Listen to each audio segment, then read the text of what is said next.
ఈ సంస్థలో కాంట్రాక్ట్ అయితేనేమి, పర్మనెంట్ ఎంప్లాయీస్ అయితేనేమి, రెగ్యులర్ ఎంప్లాయీస్ అయితేనేమి 28,000 పనిచేస్తా ఉన్న పరిస్థితుల మధ్య 2024 మన ప్రభుత్వం దిగిపోయే నాటికి ఈ 2 ఏళ్లలో ఏకంగా 10,500 మందిని తీసేశారు. కాంట్రాక్ట్ ఎంప్లాయీస్ ని 6,500 మందిని తొలగించారు.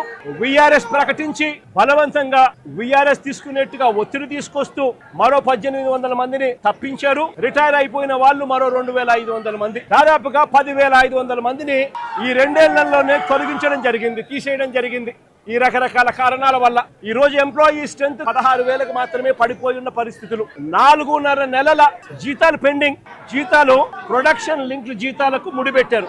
అంటే ప్రొడక్షన్ ఈ మేరకు వస్తేనే మీకు ఈ మేరకు జీతాలు వస్తాయి, ప్రొడక్షన్ ఈ మేరకు రాకపోతే మీకు జీతాలు ఈ మేరకు రావు అని చెప్పి మొట్టమొదటిసారిగా జీతాలు ప్రొడక్షన్ లింక్ జీతాలు ఇవ్వడం కూడా ఈ 2 ఏళ్లలోనే మొదలైంది. నిజంగా దేశంలో కూడా ఎక్కడ జరగదు. ఏకంగా కరెంటు బిల్లు యూనిట్ కు ₹8.50 పెంచారు. అంటే ఎంప్లాయీస్ క్వార్టర్స్ ఖాళీ చేసి వెళ్ళిపోమని చెప్పి ఎంప్లాయీస్ మీద ఒత్తిడి తీసుకొచ్చి ఇంకొక కార్యక్రమానికి శ్రీకారం చుట్టారు. ఎంప్లాయీస్ ఎవరికి కూడా ఈ 2 సంవత్సరాల కాలంలో ఇంతవరకు no bonus, no medical facilities, no HRA, no LTC, no LLTC, no leave encashment, no incentives. నిజంగా ఈ మాదిరిగా ఎంప్లాయీస్ ను దారుణమైన పరిస్థితిలో ఇవాళ ఇక్కడ ఉద్యోగాలు చేసే పరిస్థితిలోకి వచ్చినారు ఈ 2 ఏళ్లలోనే.